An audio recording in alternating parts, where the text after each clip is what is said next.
Homo Deus, a brief history of tomorrow by Yuval Noah Harari. अगर आपने Harari की पहली किताब सेपियंस पढ़ रखी है तो आपको याद होगा कि उसमें उन्होंने बताया था कि कैसे हम ह्यूमंस यानी होमो सेपियंस इतनी छोटी स्पीसीज होते हुए भी दुनिया के सबसे डोमिनेंट प्राणी बन गए। पर होमो डियस में हरारी एक कदम और आगे बढ़ते हैं और एक ऐसी दुनिया का चित्र खींचते हैं जिसमें हमारी टेक्नोलॉजी, हमारे चॉइसेस और हमारे सपने हमें एक नए लेवल पर ले जाते हैं। होमो सेपियंस के बाद क्या हम ह्यूमंस खुद को गॉड लाइक बीइंग्स बना सकते हैं? क्या हम अपने फ्यूचर को कंट्रोल कर पाएंगे? ये किताब हमारे आने वाले कल के बारे में है। ये बताती है कि इंसान के सपने और साइंस का मिलन हमारी जिंदगियों को कैसे बदल रहा है। हरारी इस किताब में 3 बड़े सपनों को एक्सप्लोर करते हैं जो इंसानियत हमेशा से देखती रही है। अमर होने का सपना, हमेशा खुश रहने का सपना और सब चीज़ों पर पूरा कंट्रोल पाने का सपना। ये सपने सिर्फ सोचने की बातें नहीं रह गई हैं, आज के साइंस इन्हें सच करने की कोशिश में लगा हुआ है। इस एपिसोड में हम होमो डेयस की छोटी छोटी बातें नहीं बल्कि बड़े कॉन्सेप्ट्स को समझने की कोशिश करेंगे, जैसे आने वाले समय में आर्टिफिशियल इंटेलिजेंस, बायोटेक्नोलॉजी और बिग डेटा जैसे टूल्स इंसान की ज़िंदगी को कैसे रीडिफाइन करेंगे। क्या इंसान अपना फ्यूचर बनाने के प्रोसेस में खुद अपना एनिमी बन जाएगा? हरारी कहते हैं कि अगर हमने अपनी पावर का गलत इस्तेमाल किया तो हमारी स्टोरी कुछ और भी हो सकती है। ये किताब सिर्फ एक स्पेकुलेटिव फ्यूचर की कहानी नहीं बल्कि ये आज की दुनिया को समझने का एक पावरफुल टूल है। आपको खुद से ये सवाल पूछने पड़ेंगे कि क्या आप इस चेंज के लिए तैयार हैं? क्या हम जो टेक्नोलॉजी बना रहे हैं वो सच में हमें बेहतर इंसान बनाएगी या फिर हमें अपने ही कंट्रोल से दूर ले जाएगी? अगर आपको लगता है कि ये सवाल कॉम्प्लेक्स है तो आप बिल्कुल सही सोच रहे हैं और इसीलिए ये किताब और ये पॉडकास्ट इतना ज़रूरी है, क्योंकि ये हमें सिर्फ सॉल्यूशंस नहीं देता बल्कि सोचने पर मजबूर करता है।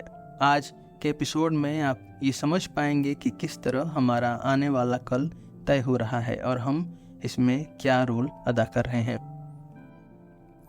लाखों सालों तक हम इंसान भी बस एक और प्राणी थे। जैसे आज हम जंगल में शेर, चीता या बकरी देखते हैं, हम भी सबके तरह ही स्ट्रगल करते थे, अपना खाना ढूंढते थे और अपनी सर्वाइवल के लिए छोटे छोटे ग्रुप्स में रहते थे। मगर फिर कुछ ऐसा हुआ जो किसी और प्राणी के साथ कभी नहीं हुआ। हमने सोचने का तरीका बदला और हमारे दिमाग में एक बड़े बदलाव का जन्म हुआ। इस बदलाव को हरारी कॉग्निटिव रिवॉल्यूशन कहते हैं।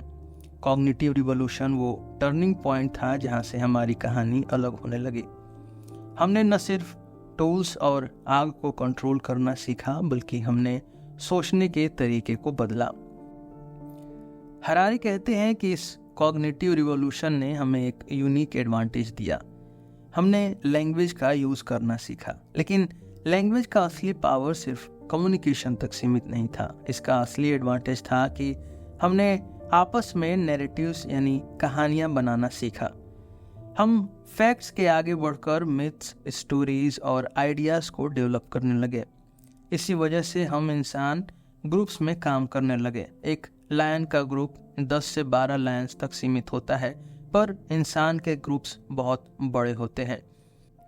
और ये पॉसिबल इसलिए हुआ क्योंकि हमने शेयर्ड बिलीव्स में विश्वास करना शुरू किया।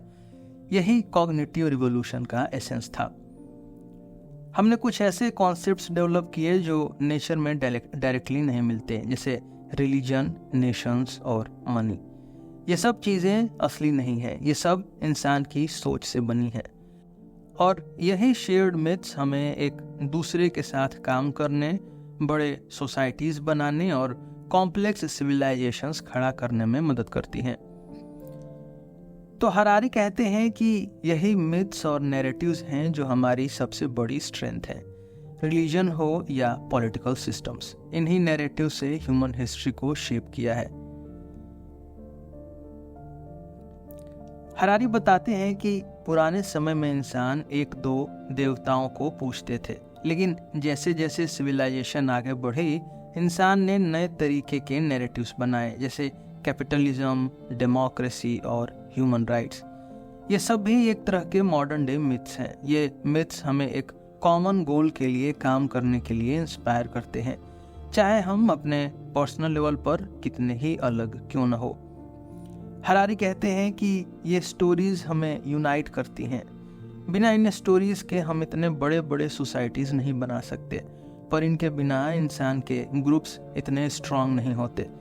एक नैरेटिव में फेथ करने की हमारी एबिलिटी नहीं, हमें ये एबिलिटी दी कि हम रिसोर्सेस को शेयर करें, लार्ज स्केल इंफ्रास्ट्रक्चर्स बनाएं और अपनी टेक्नोलॉजी को डेवलप करें। और यही पॉइंट इंपॉर्टेंट है जब हम फ्यूचर की बात करते हैं। हरारी बताते हैं कि अगर हमने अपने कलेक्टिव मिथ्स के थ्रू इतनी बड़ी सोसाइटीज बनाई हैं, तो आगे चलकर ये मिथ्स और नैरेटिव्स हमारी फ्यूचर टेक्नोलॉजी को कैसे शेप करेंगे। आज हम AI, बायोटेक्नोलॉजी और बिग डेटा पर विश्वास कर रहे हैं। क्या इन्हें भी हम एक नए नैरेटिव्स की तरह देख रहे हैं? क्या हमें इस बात का ध्यान रखना होगा कि जो मिथ्स हम बनाते हैं वो फ्यूचर में हमारी फ्रीडम को कंट्रोल करने न लग जाए। होमो सेपियंस ने कॉग्निटिव रिवॉल्यूशन के जरिए दुनिया पर अपना कंट्रोल बनाया। अब हम यहाँ से एक कदम आगे बढ़ते हैं और समझते हैं कि युवल नोआ हरारी का होमो डेयस का कॉन्सेप्ट क्या है। हरारी कहते हैं कि फ्यूचर में ह्यूमंस खुद को गॉड लाइक बनाने की कोशिश कर रहे हैं, और इस जुनून का बेस है हमारी aspirations for immortality, happiness and divinity. ये तीन बड़े सपने, अमर होने का सपना, सदा खुश रहने का सपना और दुनिया पर कंप्लीट कंट्रोल पाने का सपना, हमेशा से इंसान के इमेजिनेशन में रहा है। और आज मॉडर्न टेक्नोलॉजी के सहारे हम उन सपनों को सच करने की तरफ आगे बढ़ रहे हैं। इंसान का सपना है कि वो अपनी जिंदगी को इतना एडवांस कर ले कि उसके पास सब चीज़ों का कंट्रोल हो, अपनी जिंदगी का, अपनी खुशी का, अपनी डेथ का। हरारी कहते हैं कि हमारी सिविलाइजेशन का ये अगला स्टेप होगा, जहां हम अपने नेचुरल लिमिटेशंस को क्रॉस करेंगे। अब ये सपना कैसे रियलिटी में कन्वर्ट हो रहा है, चलिए उसको थोड़ा ब्रेक डाउन करके समझते हैं। अमर होने का सपना कोई नया सपना नहीं है। हरारी कहते हैं कि हिस्ट्री में हमेशा से इंसान का एक सपना रहा है कि वो डेथ को डिफीट करे, लेकिन अब तक ये सपना सिर्फ मिथ और रिलीजियस कहानियों में ही रह गया था। आज के टाइम में हम बायोटेक्नोलॉजी, जेनेटिक इंजीनियरिंग और एडवांस्ड मेडिकल साइंस की मदद से इस सपने को थोड़ा थोड़ा रियलिटी में बदलने की तरफ बढ़ रहे हैं। आज के साइंटिस्ट और रिसर्चर्स ये मान रहे हैं कि डेथ कोई इनएविटेबल नेचुरल प्रोसेस नहीं है, बल्कि एक टेक्निकल प्रॉब्लम है जिसे सॉल्व किया जा सकता है। हरारी का आर्गुमेंट है कि जिसे हम नेचुरल समझते हैं वो टेक्नोलॉजी के जरिए आर्टिफिशियली कंट्रोल किया जा सकता है। बायोटेक्नोलॉजी और जेनेटिक इंजीनियरिंग के एडवांसमेंट्स के साथ हम ऐसे जीन्स को आइडेंटिफाई करने की कोशिश कर रहे हैं जो एजिंग और डेथ के लिए रिस्पॉन्सिबल होते हैं। आज के समय में हम ऑर्गन्स को लैब ग्रोन टिश्यूज से रिप्लेस करने या फिर स्टेम सेल रिसर्च के जरिए अपने बॉडी पार्ट्स को रिपेयर करने की तरफ बढ़ रहे हैं। हरारी का एक बड़ा क्लेम यह है कि अगर आज के साइंटिस्ट का रिसर्च सही डायरेक्शन में चला तो हो सकता है कि आने वाले 100 से 200 सालों में इंसान की लाइफ एक्सपेक्टेंसी इतनी लंबी हो जाए कि डेथ सिर्फ एक रेयर अकरेंस बन जाए। मतलब आप जिंदा रह सकते हैं जब तक कोई एक्सीडेंट या फेटल डिजीज न हो। लेकिन ये सपना क्या सच में एक ब्लेसिंग होगा? हरारी कहते हैं कि इमोर्टल होने का सपना शायद इतना परफेक्ट ना हो जितना हम समझते हैं। अगर इंसान डेथ को डिफीट कर भी लेता है तो क्या हमें अपनी आइडेंटिटी, अपने रिलेशनशिप्स और अपनी ह्यूमैनिटी को प्रिजर्व करने का तरीका मिलेगा? ये सवाल एक फिलोसॉफिकल डिबेट को जन्म देता है कि हम अपनी मोर्टेलिटी के बिना क्या वैसे ही इंसान रह पाएंगे जैसे हम आज हैं। दूसरा सपना जो इंसान हमेशा देखता आया है वो है हमेशा खुश रहने का सपना। हरारी इस बात को डीपली एनालाइज करते हैं कि कैसे हमारी सोसाइटी हर पल की खुशी को अचीव करने के लिए ऑब्सेस्ड हो गई है। हैप्पीनेस को पाने के लिए हम फार्मास्यूटिकल्स, एआई और ब्रेन केमिस्ट्री को अल्टर करने वाले टूल्स का यूज़ कर रहे हैं। आज के ज़माने में हैप्पीनेस एक बायोलॉजिकल प्रोसेस बन गई है जो हमारे दिमाग के केमिकल्स पर डिपेंडेंट है, जैसे डोपामिन, सेरोटोनिन और एंडोर्फिन्स। फार्मास्यूटिकल इंडस्ट्री के ज़रिए हम अपने मूड स्विंग्स, एंग्जाइटी और डिप्रेशन को कंट्रोल करने लगे हैं। अब लोग सिर्फ डिप्रेशन को ट्रीट करने के लिए मेडिसिन नहीं ले रहे, बल्कि अपने हैप्पीनेस को बूस्ट करने के लिए भी केमिकल्स का इस्तेमाल कर रहे हैं। जैसे जैसे न्यूरोसाइंस और टेक्नोलॉजी का डेवलपमेंट हो रहा है, वैसे वैसे हम ब्रेन के केमिकल्स को मैनिपुलेट करके खुशी को आर्टिफिशियली क्रिएट करने की तरफ जा रहे हैं। पर फिर वही सवाल उठता है, क्या ये हमेशा खुश रहने का सपना सच में सस्टेनेबल है? क्या हम अपने नेचुरल मेंटल स्टेट्स को बाईपास करके एक रियल और मीनिंगफुल लाइफ जी पाएंगे? हरारी का आर्गुमेंट है कि ये ऑब्सेशन एक डेंजरस पाथ पर जा सकती है। खुशी का बायोलॉजिकल कंट्रोल हमारे इमोशंस को आर्टिफिशियली शेप कर देगा और शायद हमारी असली फीलिंग्स, जो हमारी ह्यूमैनिटी का एक इंटीग्रल पार्ट है, उन्हें हम खुद ही भूल जाएंगे। सबसे बड़ा और कॉम्प्लेक्स सपना जो हरारी होमो डेउस के कॉन्सेप्ट में हाईलाइट करते हैं वो है डिविनिटी का, यानी इंसान का गॉड लाइक कंट्रोल अचीव करना। इंसान अपने इन्वायरमेंट, बायोलॉजी और खुद अपनी लाइफ को कंट्रोल करना चाहता है और ये काम वो एआई, मशीन लर्निंग और बायोटेक्नोलॉजी के जरिए करने की कोशिश में है। हरारी कहते हैं कि हम टेक्नोलॉजी का यूज़ सिर्फ अपने आसपास की दुनिया को इम्प्रूव करने के लिए नहीं, बल्कि उसे पूरा कंट्रोल करने के लिए कर रहे हैं।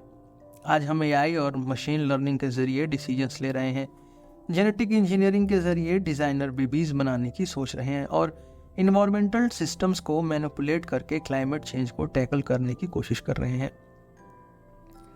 इसका अल्टीमेट गोल है कंट्रोल। इंसान का सपना है कि वो एक ऐसे स्टेट में पहुंच जाए जहां वो हर चीज को प्रिडिक्ट कर सके, हर चीज को कंट्रोल कर सके, बिल्कुल एक गॉड की तरह। ये सपने अमर होने के, सदा खुश रहने के और सब कुछ कंट्रोल करने के एक लेवल पर इंसान को दुनिया का मोस्ट एडवांस्ड बीइंग बना देंगे। पर हरारी कहते हैं कि ये सफ़र सिर्फ पॉजिटिव आउटकम्स का नहीं होगा, ये एक कॉम्प्लेक्स और रिस्की रोड है जिसमें हमें अपने चॉइसेस और डिसीजंस को समझ कर लेना होगा। होमो डेउस का सपना सिर्फ टेक्नोलॉजी के बारे में नहीं है, ये एक एग्जिस्टेंशियल जर्नी है। क्या हम इंसान होते हुए भी गॉड लाइक बन सकते हैं? क्या हम अपने सपने को रियलिटी बनाने के प्रोसेस में अपनी ह्यूमैनिटी खो देंगे? ये वो सवाल हैं जो हरारी हमसे पूछते हैं और जो हमें फ्यूचर के लिए तैयार करते हैं। आज हम उस मोड़ पर खड़े हैं जहां टेक्नोलॉजी एक तरफ हमारे जीवन को आसान बनाती जा रही है और दूसरी तरफ हमारी जॉब्स और इकोनॉमी को फंडामेंटली चेंज करने वाली है। युवल नोआ हरारी का जो विजन है एक पोस्ट ह्यूमन वर्ल्ड का, उसमें आर्टिफिशियल इंटेलिजेंस यानी एआई और ऑटोमेशन का सबसे बड़ा रोल होगा। जैसे जैसे मशीन्स स्मार्टर और ज़्यादा एफिशिएंट होती जा रही हैं, वैसे वैसे इंसानी काम की ज़रूरत कम होती जा रही है। आने वाले समय में ये और भी बढ़ने वाला है। आइए अब ये समझने की कोशिश करते हैं हरारी के नज़रिए से कि जॉब्स, इकोनॉमी और सोशल स्ट्रक्चर का फ्यूचर कैसा हो सकता है। ऑटोमेशन का मतलब है ऐसे सिस्टम्स और मशीन्स का इस्तेमाल जो ह्यूमन इनपुट के बिना अपना काम एफिशिएंटली कर सके। हरारी कहते हैं कि एआई और ऑटोमेशन अब सिर्फ मैन्युफैक्चरिंग जॉब्स तक सीमित नहीं है, ये health care, legal services, education और हर क्रिएटिव फील्ड में भी अपना कदम रख चुके हैं। आज हम एआई को डेटा एनालिसिस, कस्टमर सर्विस और मेडिकल डायग्नोसिस जैसे कॉम्प्लेक्स टास्क को संभालते हुए दिख रहे हैं। जैसे जैसे मशीन्स और ज़्यादा एडवांस्ड होती जा रही हैं, वैसे वैसे जॉब्स में इंसान की जगह मशीन्स ले रही हैं। हरारी ये पॉइंट करते हैं कि फ्यूचर में मेजॉरिटी ऑफ जॉब्स जो इंसान करता है वो एआई और ऑटोमेशन के ज़रिए किया जा सकेगा। आपको डिलीवरी करवानी है, आपको डायग्नोसिस चाहिए, या फिर आपको अपना बिजनेस रन करना है, हर काम के लिए एक एडवांस्ड मशीन या एआई बेस्ड सिस्टम अवेलेबल होगा जो इंसान से ज़्यादा फास्ट और एक्यूरेट काम करेगा। इसका मतलब ये नहीं है कि कल की दुनिया में कोई भी नौकरी नहीं होगी, पर ह्यूमन लेबर की वैल्यू ड्रास्टिकली गिर जाएगी। हरारी इसको यूजलेस क्लास का नाम देते हैं। ऐसे लोग जो ट्रेडिशनल जॉब्स के ऑटोमेशन के वजह से एम्प्लॉयबल नहीं रहेंगे। जो काम हम समझते थे सिर्फ इंसान ही कर सकते हैं, एआई और मशीन्स वो भी इफिशिएंटली कर रहे हैं। जैसे जैसे मशीन्स और एल्गोरिदम्स लर्न एंड एडेप्ट करते जा रहे हैं, वैसे वैसे ह्यूमन वर्कर्स के लिए कंपटीशन और भी टफ होता जा रहा है। जब हर काम ऑटोमेटेड हो जाएगा तो सवाल उठता है, लोग अपना रोजी रोटी कैसे कमाएंगे। हरारी इसका एक सोल्यूशन को डिस्कस करते हैं जिसे हम यूनिवर्सल बेसिक इनकम यानी यूबीआई कहते हैं। यूबीआई एक ऐसा कॉन्सेप्ट है जहां गवर्नमेंट हर सिटीजन को एक फिक्स्ड अमाउंट की इनकम देती है, चाहे वो काम करें या न करें। ये इनकम उनकी बेसिक ज़रूरतें जैसे खाना, शेल्टर और हेल्थ केयर को पूरा करने के लिए होती है।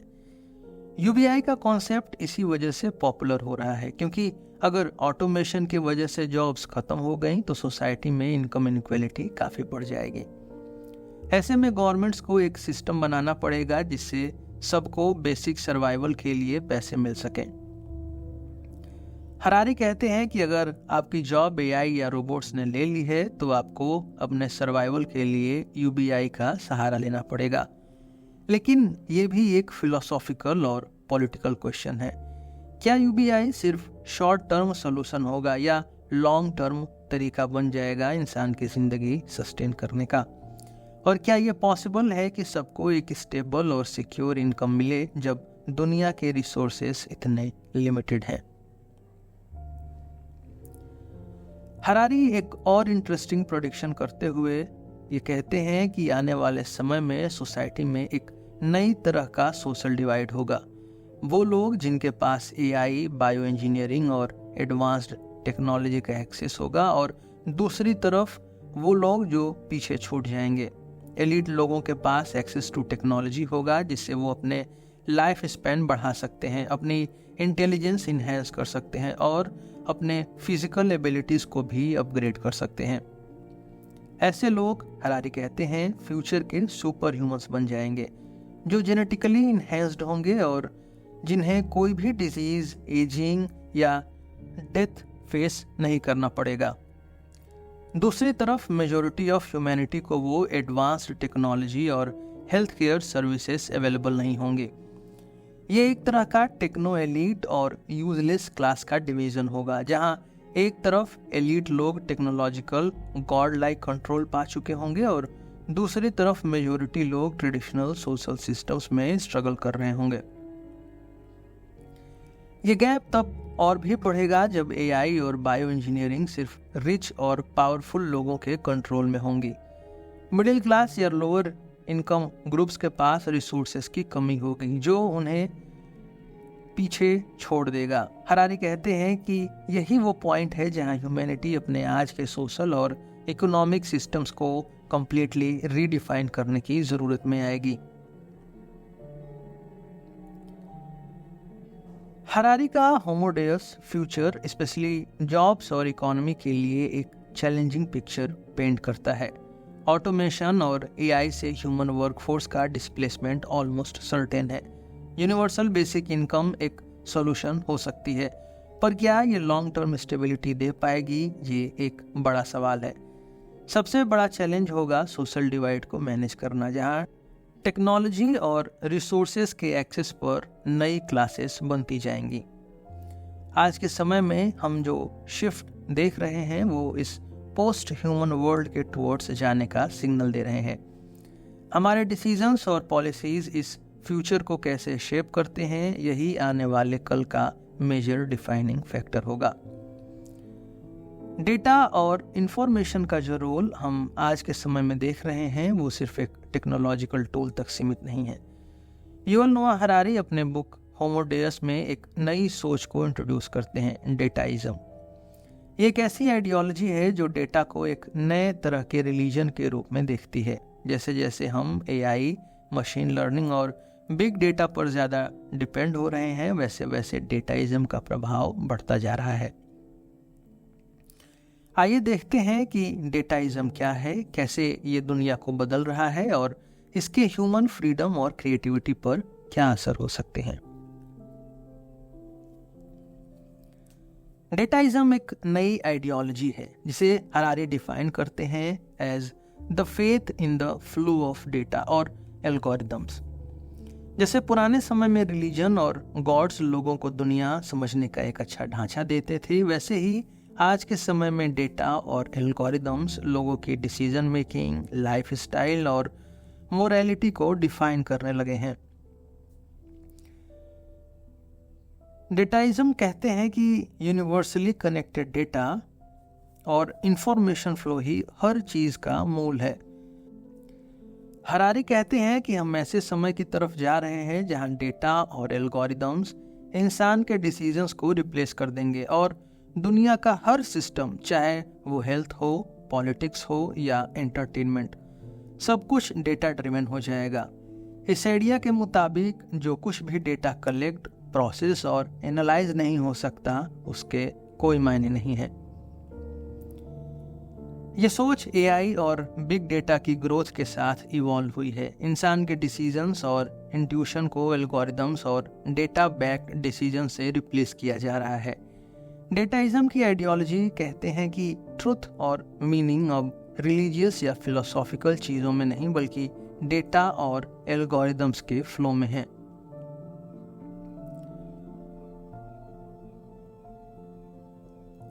हरारी का एक और कोर आइडिया ये है कि आज एल्गोरिदम्स सिर्फ कैलकुलेशंस या डेटा प्रोसेसिंग के टूल्स नहीं है, बल्कि ये ह्यूमन डिसीजन मेकिंग को फंडामेंटली चैलेंज कर रहे हैं। एल्गोरिदम्स आजकल मेडिसिन, लॉ, फाइनेंस और यहाँ तक कि पर्सनल रिलेशनशिप्स तक में इंसानों से ज़्यादा रिलायबल और इफिशिएंट प्रूव हो रहे हैं। एक मेडिकल कॉन्टेक्स्ट में अगर इसको देखें तो एआई बेस्ड डायग्नोस्टिक टूल्स अब इंसानों से ज़्यादा प्रिसाइज रिजल्ट्स दे रहे हैं। ये algorithms millions of medical records को एनालाइज करके डिजीजेस डायग्नोज करते हैं और ट्रीटमेंट रिकमेंड करते हैं, जो ह्यूमन डॉक्टर्स के लिए पॉसिबल नहीं है। बैंकिंग में एल्गोरिदम्स फ्रॉड डिटेक्शन के लिए रियल टाइम डेटा एनालाइज करते हैं, जो मैनुअली करना मुश्किल होता है। पर्सनल लाइफ में भी एल्गोरिदम्स काफ़ी डिसीजंस लेने लगे हैं। आज के डेटिंग ऐप्स भी एल्गोरिदम्स का इस्तेमाल करते हैं to suggest potential partners based on your preferences and behavioural data. एक तरह से आपके पर्सनल चॉइसेस और रिलेशनशिप्स भी एल्गोरिदम्स के जरिए शेप हो रहे हैं। ये ट्रेंड्स ये सजेस्ट करते हैं कि फ्यूचर में इंसानों के डिसीजंस के ऊपर एल्गोरिदम्स का कंट्रोल और भी ज़्यादा बढ़ने वाला है। एल्गोरिदम्स अनबायस्ड होते हैं और डेटा ड्रिवन फैक्ट्स पर बेस्ड होते हैं, जो ह्यूमन इमोशंस, बायसेस और एरर्स से दूर होते हैं। डेटाइज्म हरारी के नज़रिए से एक ऐसा पावरफुल फोर्स है जो आने वाले समय में इंसानों के डिसीजंस और डेली लाइफ को शेप करेगा। डेटा ड्रिवन वर्ल्ड में एल्गोरिदम्स हमारी हर छोटी बड़ी डिसीजन मेकिंग में एक इंटीग्रल पार्ट बन गए हैं। हरारी डेटाइज्म को एक नई रिलीजन के रूप में देखते हैं, जहां डेटा का फ्लो और प्रोसेसिंग सुप्रीम है। लेकिन अगर हम पूरे डेटा और एल्गोरिदम्स पर ही डिपेंड करने लग गए तो हमें ह्यूमन फ्रीडम, क्रिएटिविटी और इथिकल कंसर्न्स को ओवरलुक नहीं करना चाहिए। एल्गोरिदम्स पावरफुल हैं, पर इंसानी सोच और इनोवेशन के रैंडम और कियोटिक नेचर को रिप्लेस नहीं कर सकते। रिलीजन और इथिक्स का रोल हर युग में बदलता रहा है और जैसे जैसे दुनिया आगे बढ़ रही है, इनका इम्पैक्ट भी नए चैलेंजेस के सामने इवॉल्व हो रहा है। युवल नोआ हरारी ने अपनी किताब होमो डेयस में इन दोनों पहलुओं का गहरा विश्लेषण किया है और फ्यूचर के संदर्भ में कुछ प्रमुख सवाल उठाए हैं। क्या रिलीजन, जो हमेशा से इंसान को जीने का एक ढांचा देता आया है, उसका रोल फ्यूचर में भी उतना ही महत्वपूर्ण रहेगा? और क्या इथिक्स, जो इंसानी एक्शंस को मोरल गाइडलाइंस देती हैं, नई टेक्नोलॉजिकल और बायोलॉजिकल इनोवेशंस के सामने अपनी रिलेवेंस बनाए रखेंगी? पुराने युगों में रिलीजन एक महत्वपूर्ण केंद्र था, जहां से इंसान अपनी दुनिया की समझ को डेवलप करता था। हर संस्कृति में कुछ रिलीजियस बिलीव्स और प्रैक्टिसेस थीं जो लोगों के जीवन का मार्गदर्शन करती थी। रिलीजन का काम सिर्फ डिवाइन पावर के अस्तित्व को मानने तक सीमित नहीं था, ये इंसानी सोसाइटी को एक ढांचा भी देता था, इथिकल और मोरल वैल्यूज के रूप में।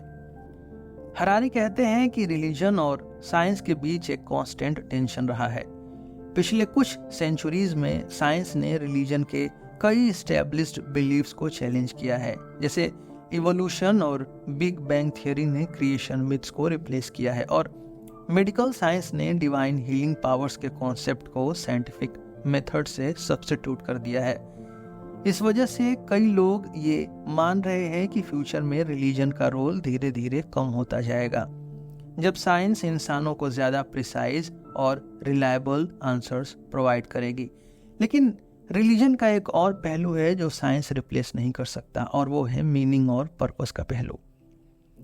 रिलीजन इंसान को एक एग्जिस्टेंशियल फ्रेमवर्क देता है। हरारी कहते हैं कि भले ही साइंस आपको बता दे कि दुनिया कैसे बनी, पर ये नहीं बता सकती कि दुनिया बनने का मकसद क्या है, और यही रिलीजन का रोल फ्यूचर में भी इम्पोर्टेंट बना सकता है। हरारी इस कंक्लूजन पर पहुंचते हैं कि फ्यूचर में हम सिर्फ टेक्नोलॉजिकल एडवांसमेंट्स पर फोकस नहीं कर सकते, हमें एक नए इथिकल ऑर्डर की ज़रूरत पड़ेगी जो इंसान के नए एस्पायरेशंस, पावर और लिमिटेशंस को समझ सके। जैसे जैसे हम अपने अस्तित्व के गॉड लाइक लेवल्स की तरफ बढ़ते जा रहे हैं, हमें ये याद रखना होगा कि कोई भी एडवांसमेंट बिना इथिकल बाउंड्रीज के डिजास्ट्रस हो सकता है।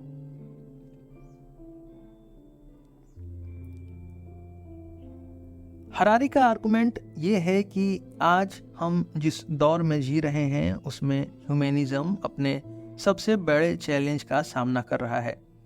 ह्यूमैनिज्म का बेसिक प्रेमाइस ये था कि ह्यूमंस ही डिसीजन मेकिंग के कोर पर रहेंगे, लेकिन एआई और मशीन लर्निंग का राइज इस थॉट को टेस्ट कर रहा है।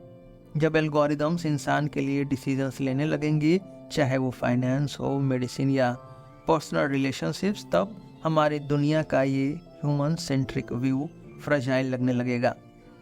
एआई के पास इंसानी बायसेस नहीं होते और कई केसेस में एल्गोरिदम्स ज़्यादा एक्यूरेट और एफिशिएंट डिसीजन ले पाते हैं। हरारी कहते हैं कि आने वाले समय में एआई इंसानों के डिसीजन मेकिंग एबिलिटी को रिप्लेस कर देगा। जैसे जैसे मशीन्स हमारे चॉइसेस और प्रेफरेंसेस को समझने लगती हैं, वैसे वैसे ह्यूमन ऑटोनॉमी का रोल कम होता जाएगा। इसके अलावा बायोटेक्नोलॉजी भी इंसानों के इवोल्यूशन की प्रक्रिया को चैलेंज कर रही है। अब तक हम ये सोचते आए हैं कि हम सब लोग इक्वल हैं, पर जब इंसान जेनेटिक इंजीनियरिंग के जरिए अपने आप को बायोलॉजिकली इन्हेंस करना शुरू करेगा, तब ह्यूमन इक्वलिटी का कॉन्सेप्ट अपनी जगह से हिल सकता है। ये क्वेश्चंस ह्यूमैनिज्म के बेस को डिसरप्ट करते हैं। हरारी का एक और बड़ा पॉइंट ये है कि सुपर ह्यूमंस का इमर्जेंस ह्यूमैनिज्म के ट्रेडिशनल व्यूज़ को और डिसरप्ट करेगा। जेनेटिक इंजीनियरिंग या इंटीग्रेशन और साइबरनेटिक इन्हेंसमेंट के जरिए इंसान अपने आप को सुपर ह्यूमन बना सकता है। इसका मतलब ये है कि कुछ इंसान जो बायोटेक और एआई का एक्सेस रखते हैं, वो अपने आप को इंटेलेक्चुअली और फिजिकली इन्हेंस कर लेंगे। हम अब एंथ्रोपोसीन एरा में जी रहे हैं, जो एक ऐसा दौर है जिसमें ह्यूमन एक्टिविटी का प्रभाव हमारे प्लेनेट के क्लाइमेट और इन्वायरमेंट पर सबसे ज़्यादा है। एंथ्रोपोसीन का मतलब ही ये है कि अब ह्यूमंस दुनिया के इकोसिस्टम पर डोमिनेट कर रहे हैं, और ये प्रभाव इतना बड़ा है कि इसने नेचुरल साइकिल्स को भी बदल दिया है। आप देख रहे हैं कि क्लाइमेट चेंज, ग्लोबल वार्मिंग और बायोडाइवर्सिटी लॉस जैसे इश्यूज का सामना दुनिया को करना पड़ रहा है, और ये सब हमारे एक्शंस का रिजल्ट है। एंथ्रोपोसीन की शुरुआत हम देखते हैं इंडस्ट्रियल रिवॉल्यूशन के बाद से, जब ह्यूमन टेक्नोलॉजी और प्रोडक्शन की पावर इतनी बढ़ गई कि उसने नेचुरल वर्ल्ड के सिस्टम्स को डिसरप्ट कर दिया। जैसे हरारी ने अपने बुक में बताया है, हम अब नेचर के लॉज के स्लेव्स नहीं रहे बल्कि मास्टर्स बन गए हैं। हम सिर्फ अपने आसपास की दुनिया को नहीं बदल रहे बल्कि पूरे प्लेनेट के क्लाइमेट और जियोलॉजिकल स्ट्रक्चर को अपने कंट्रोल में ले आए हैं। इस एरा का ये इम्पॉर्टेंट एस्पेक्ट है कि हर इंसानी एक्शन, चाहे वो इंडस्ट्रियलाइजेशन हो, अर्बनाइजेशन या एग्रीकल्चर, इन सब का डायरेक्ट इम्पैक्ट इन्वायरमेंट पर पड़ रहा है। हरारी ये दिखाते हैं कि ये प्रभाव इतना ज़्यादा है कि अब हमें अपने एक्शंस के कॉन्सिक्वेंसेस को समझना और उसके लिए रिस्पॉन्सिबिलिटी लेना होगा।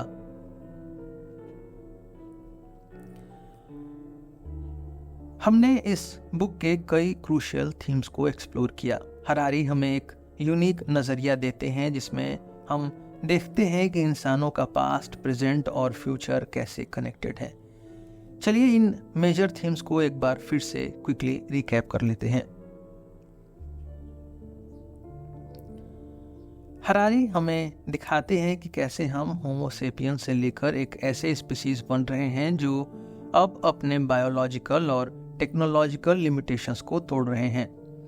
एआई, बायोटेक्नोलॉजी और जेनेटिक इंजीनियरिंग जैसे टूल्स का राइज और उनका इम्पैक्ट हमारी पर्सनल, सोशल और इकोनॉमिक लाइव्स पर कैसे है।